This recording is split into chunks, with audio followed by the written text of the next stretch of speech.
Hello, I'm Hilary Croak. I'm here with Nathan Bittle, who joins us after attending our International Visitors Leadership Program. Welcome, Nathan. Good to be here. Tell us a little bit about yourself, about your background, and how you came to be interested in the program. My name's Nathan Bittle. I'm a policy advisor at the Ministry of Business, Innovation and Employment.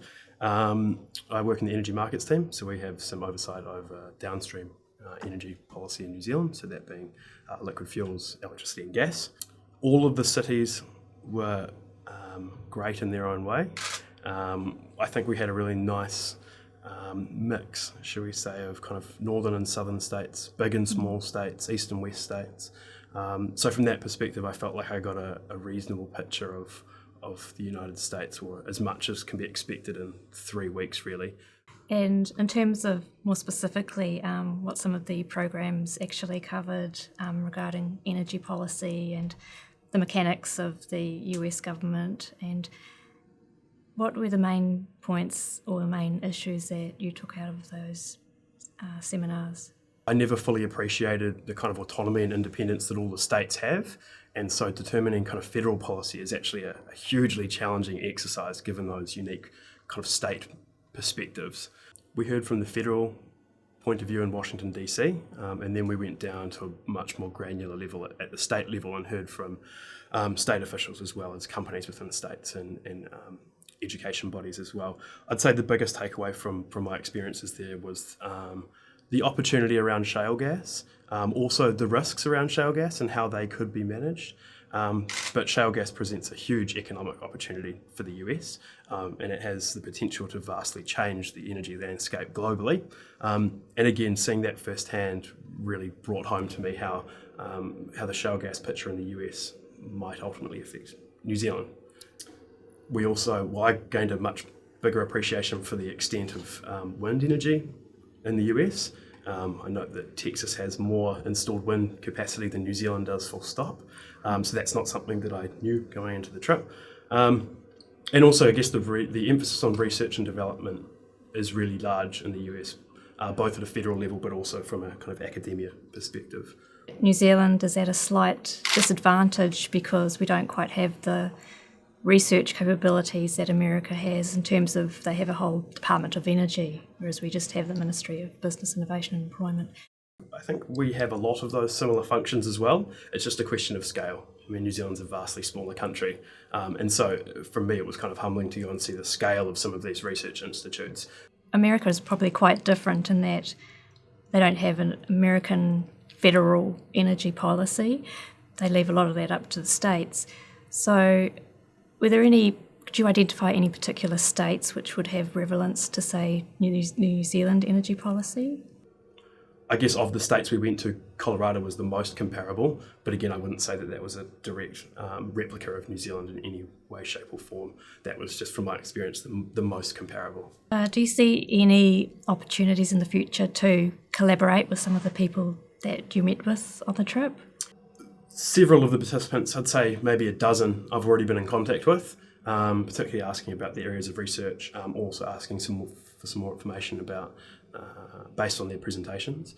And virtually everyone I've emailed about and been in discussions with has come back to me with material. So in that respect, yes, there has been some collaboration. So you'd be interested in interacting with the broader alumni network going forward? And certainly. Yeah, absolutely.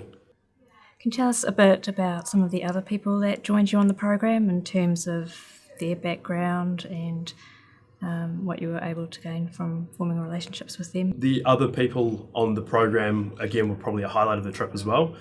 We really kind of connected and almost became a family. Since the trip, we've all stayed in touch. We're all still emailing each other virtually every day. So there was definitely a connection at kind of a personal level. At a professional level, it was a really vast group. I think all major continents were represented on the trip. Possibly South America wasn't, but virtually every other continent was. And there was a range of backgrounds. So we had members of parliament from Uganda, for example.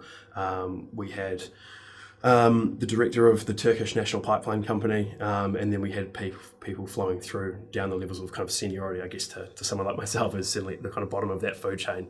And we also had some attaches and that kind of thing. So the level of experience and diversity that the group brought was amazing, and it was really good to hear about how other countries conduct themselves internationally and also domestically with respects to energy. So no, it was a really great group. I can't speak highly enough about the people I met.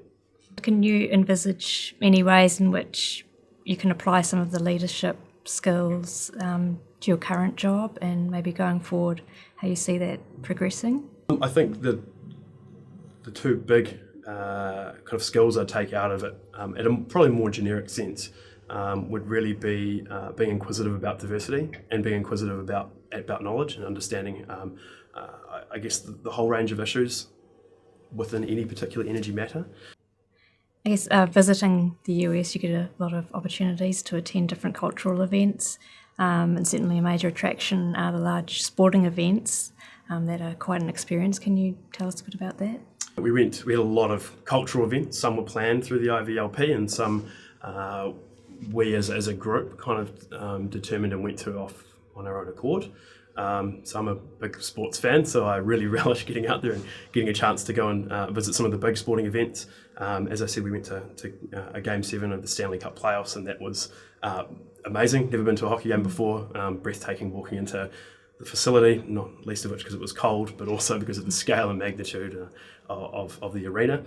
We also went to a baseball game, which I guess the equivalent in New Zealand is cricket, I guess you'd say, particularly in terms of its slowness. But that really gave us a chance to kind of scout the crowd and really soak up some of the culture. Not a lot of the parochialism in the crowd, not a lot of, I guess, the family atmosphere that was at the baseball ground. We thankfully got a nice night in Pittsburgh, which I'm not sure is common. But it was a really great experience.